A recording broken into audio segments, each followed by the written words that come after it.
What's up, everyone? Just getting home from work, doing my daily 9 to 5 deal. Drive truck all around down here in the state of Florida, delivering some sheet metal, air conditioning companies, but getting done, getting back out in the shop here. Today I want to tackle getting the bike out of the trailer and get it here, get it set up on the lift. I want to kind of try to chase down the miss that I was having and the stumbling and the breaking up and stuff that I was having at Showtime last Wednesday when we were down for Ryan Ayler's race. I have a few things I want to check. The shift light, if you can tell in the video, it was prematurely coming on in the burnout box and staying on, so my face was lit up orange all the time.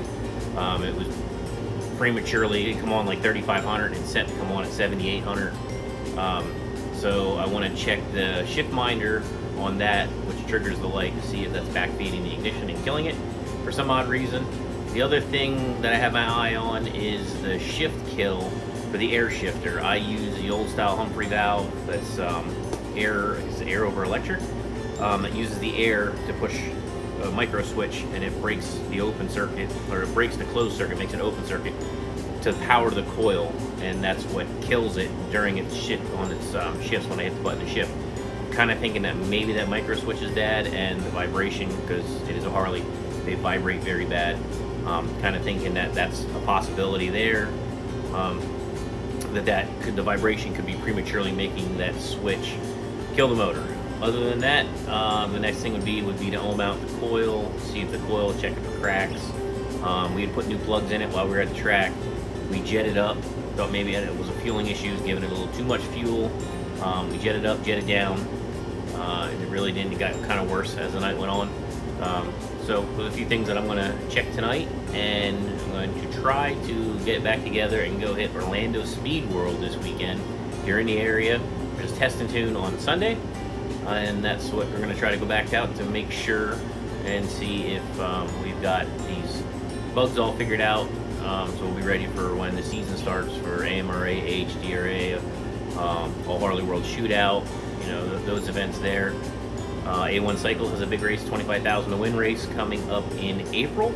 Try to maybe get in that on the non-bagger side of things. There should be a good turnout for that. Should be a great race. So that's what I got. Let's get the trailer open and get this thing up on lift and check some stuff out. I'm gonna record it, but I'll put it on time lapse for you because it could take some time. Then I'm gonna back it out, turn the bike around, get in here. I'm only working in like a 12 by 12 shed, basically, is what I got here. So, but I'm blessed with what I got, and it's all mine.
Alright guys, let's see if I can mimic what it was just doing.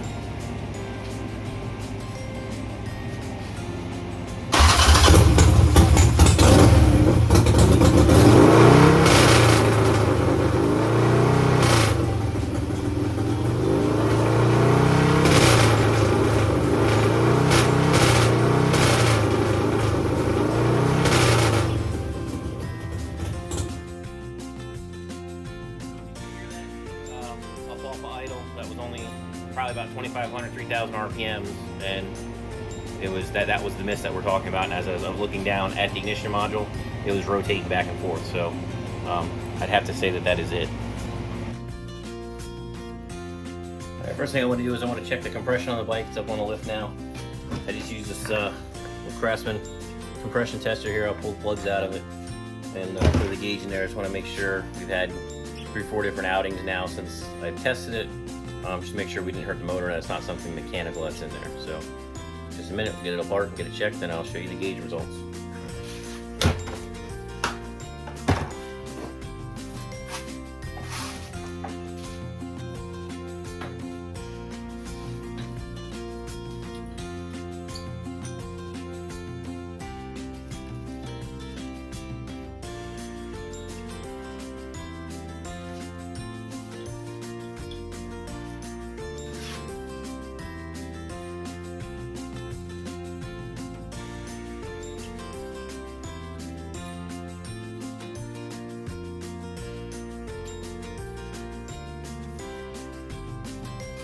We run C45 fuel on this bike.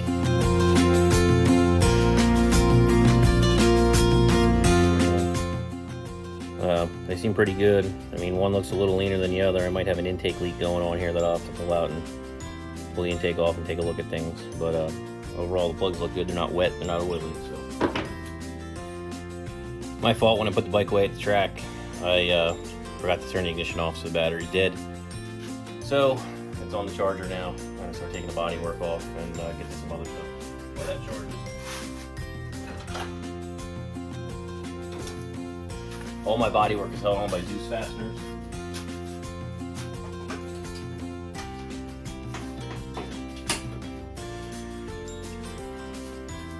This back piece here I made myself. It's carbon fiber. I had a fiberglass one which hangs right over here in the wall. And I used that as my template and laid out, bought the fiberglass as a roll, or not fiberglass, I'm sorry, the carbon fiber as a roll, and bought the stuff needed to make the resin. And did it myself. That fiberglass one weighed was somewhere around 9 pounds, and now that bodywork that I have on it now is about 2 pounds. So it worked out very well.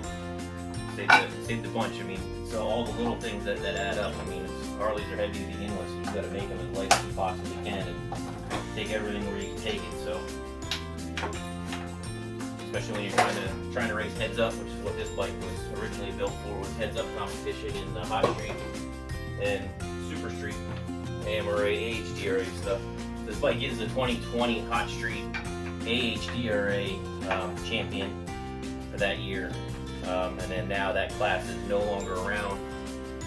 In the AHDRA, they still have Hot Street and AMRA, but they did away with the Super Street class in the AMRA. So, kind of gonna chase the no bar stuff. We tried the wheelie bars on the bike. They didn't really like the wheelie bars too much, so took those back off and went back to the no bar stuff. Get back to it, get my shocks adjusted correctly the way they were. And when it was at its peak and at its prime. So let's give this some time to get charged up, and then we'll try again on the compression test. Here I'm going to take the fuel line off, 11/16, runs a -6 line. Every time I take the bike out, since I run the C45 fuel, I run a top end lube through it, fog the motor down, and then run this top end liquid through the fuel cell, through the fuel valve and everything, so it keeps things lubricated, because C45 is pretty corrosive and it will eat up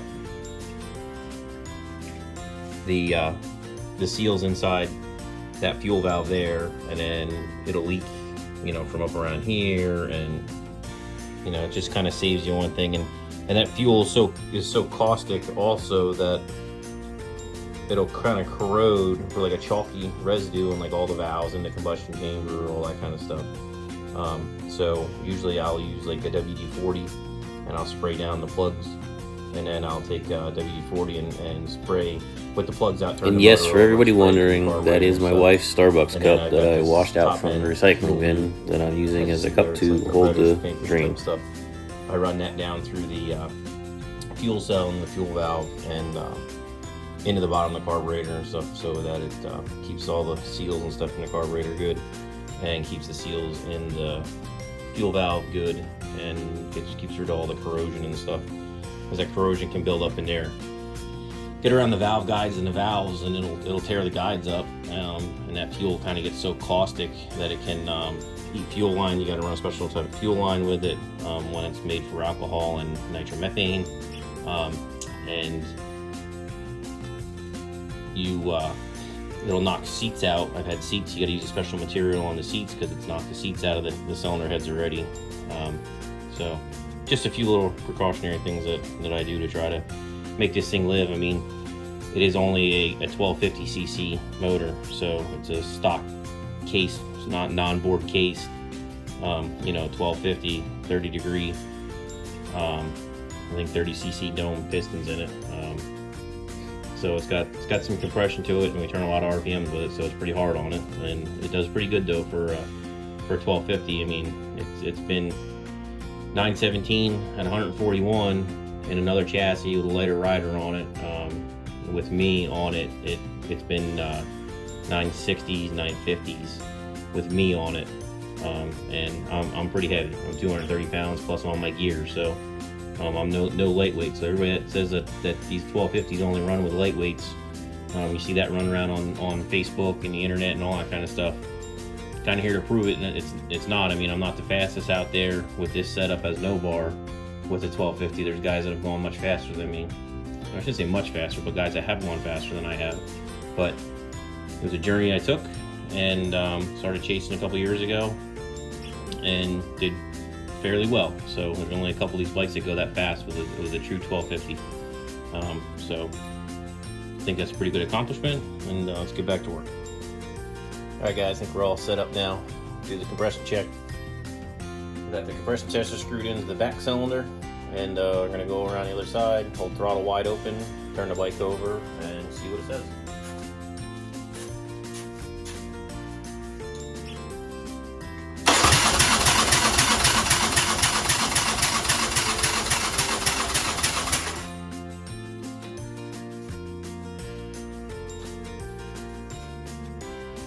Give you a look here at what it says. About 260 pounds, 255.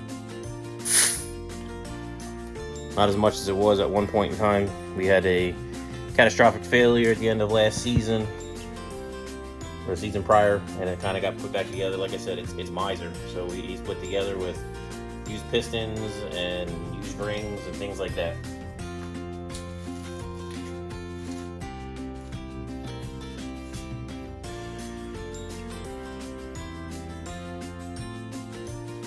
Move the tester over to the first cylinder. Try again.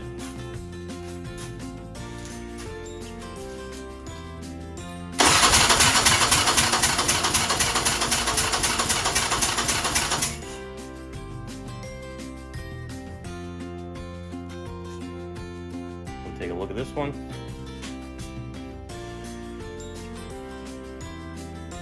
About the same thing, 255, 260. Say the other one's about 255. Not nearly the compression that I'd like to see with it. This at one point in time, this motor was up over 300 pounds of compression. But she's still a strong runner, and we're just see what we can do with her. Possibly send some parts out, order some parts, and get them freshened up for maybe midway through the season. But that's a good start. We're not bleeding off compression anywhere. One's not really low, one's not really high. So other than that, I think the motor overall is healthy, and it's not hurt. So we don't have no bent valves, no bent push rods. Valves aren't over adjusted with one hanging open or another, so I can rule out a mechanical problem with my miss and breaking up. All right, guys, so the first thing that I wanted to check was this here is in this wrapped up mess is the Humphrey valve for the ignition kill. This is a micro switch. As you hit the air button, air comes up into this. This is a normally closed system. When the air comes in, it breaks the air, pushes a plunger, which breaks the switch. So my thought is that it was going down the track and the vibration from the bike was sitting there taking this thing and going and that switch was popping in and out, in and out, in and out, causing this issue. Well, I had started the bike up and was running the bike, and I pulled this out and I sat here and I shook it like that, and that is not the case. That worked just fine, works, functions as it's supposed to. So the next problem that I was having was that this here, my shift light, was coming on prematurely, where like 3,500 RPMs it would just come on, then it would go off, and then it would go down track, and then it would come back on and come off. So, but what I did get it to mimic is sitting here, starting here, running and idling. If I brought the RPMs up, which was tested earlier in the video to mimic and actually at the beginning misfire and pop and carry on the lift here. So then I came over here to the shift minder, which is what controls that shift light. Tells it when to come on, when to come off, and it gets this signal here coming from the ignition. So I came over here, took this thing off. It's just double-sided tape onto my fuel cell there. Took that off, started the bike, was mimicking what it was doing. I was shaking it, and it did it. It was making it. It was breaking up whether I was shaking this thing or not shaking this thing, but my light was coming on and off random. So the thing was, all right, well, I'll take the tach signal off of it, so that I was thinking it was backfeeding maybe into the ignition system, and that it was causing the misfire because the ignition was reading something wrong. Well, did that, fired the bike up, did the exact same thing, didn't change. So I happened to look down, look at my ignition, and these are loose. See? Loose. And the ignition is just rocking on its own, back and forth and back and forth. And yeah, so that's I think we found our issue there with that. We're gonna pull that out, make sure the rotor's not tore up behind it, and I'm going to set it up top dead center, drop it all back in, and reset the timing like it should, and hopefully that does it, so we can go test and tune at Orlando Speed World on Sunday. So if you can make it out, great. Love to see you there. Come say hi, say what's up. I know there's some locals around here that race some Harleys. It's great to see some more Harleys out there running. There's not too many around here, but it'd be great to see everybody. And let me get back to this here, and I will pick up some video. Let me pull this out and take a look at the rotor and show you what we're talking about. Thanks. All right, guys, so I got the ignition module out here. Checking that cone out down in there. It's straight, it's not bent. We didn't mess anything up. Check the back of the module, make sure it wasn't scraping into that, causing any issues. All seems to be good there. And check that bolt down there, make sure it was tight. That was one of the other things people said it could be moving around, or I read that it could be moving around, and experienced that it could have loosened up. But it's not. It's all tight, it's all good. I believe our issue was just, believe it or not, with those little screws that had worked themselves loose. They said it's a Harley. They all vibrate. So what we'll do is we'll set the front cylinder. Yeah, I said set it up on number one. Well, I was thinking like a small block Chevy or something like that, but set the front cylinder up on top dead center to set the ignition cone in to set the timing. And you turn it just to the light turns itself off. And I kind of rock it back and forth, on, off, on, off, on, off to get a good lockdown on it, and that should be it. And now this ignition here, I have it set up on my laptop. I can go in there and I can verify timing through the laptop, and I can build my own timing curves as I want. More timing, less timing, delayed.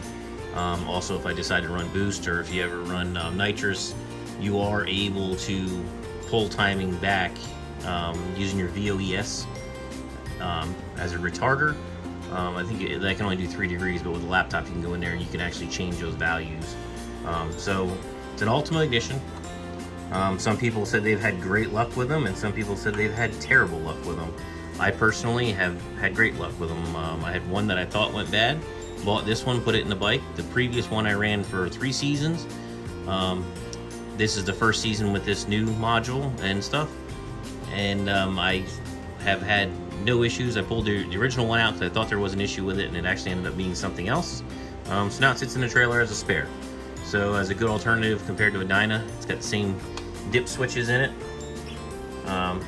There's 1 or 2 things I think that the Dyna does that this doesn't do. I think the Dyna goes up to 7,500 RPM max. This only does 7. But if you go into it with the laptop, you can turn that up to whatever you want. And my limiter is set at 8,200.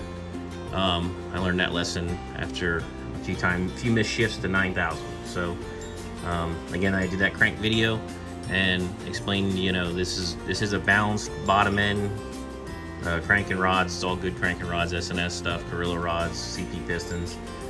So they were all balanced correctly to hopefully handle that kind of RPM, not sustain for a very long time, but get by a few times that it has happened, and the bike's still running pretty well.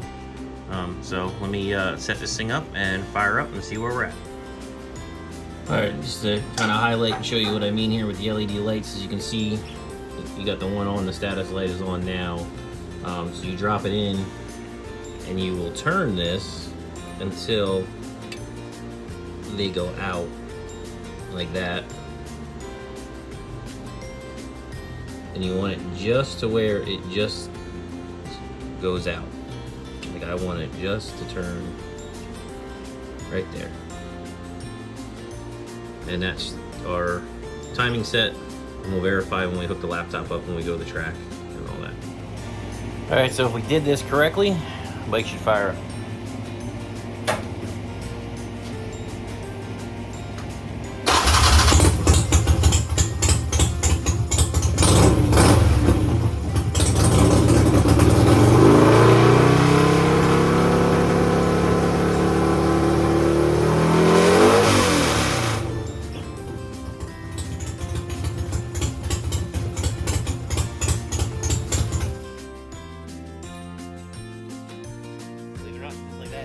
Find our miss. It's a shame I couldn't find it at the track, but at least I found it and it didn't cost me a whole lot of money, and it seems that now my shift light actually works like it should because it's not getting a false RPM signal. What's up everybody, just closing out this video and run and eat dinner real quick. Please like, subscribe, share, comment. If you have questions about the bike, happy to answer them. Questions maybe I can help you with something on your project. I don't know it all, not an expert on it at all, but do my best to help anybody that I can. And you know, 2023, let's get out in the lanes. Let's trying to do as much testing as I can while it's cool down here in Florida. Hope to see a lot of people this year in the lanes. You know, hopefully all these organizations can come together, and hope to see everyone out there. So again, like, subscribe, share, comment, and hope to see you out there. Thanks.